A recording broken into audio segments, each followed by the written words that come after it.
What's going on, family? Black Fingers checking in. I'm now at a different type of cylinder.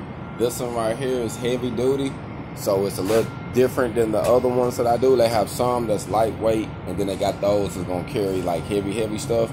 This is one of the units that carry heavy stuff. As you see, the plate is even different. So the plate and how I weld it, I think I go 3, 3, 3, and 3 on these, all across the top, 3, 3, and 3 on them.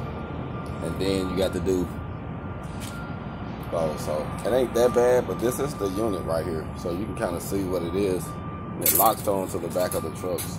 This is actually turns around the other way and falls in there and slides down. So this company that I'm doing this for, they install these and the outside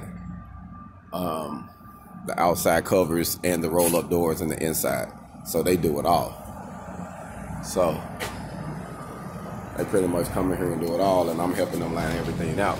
So that's what we're doing today, man. Out here getting my hog on, taking it one day at a time. Like this.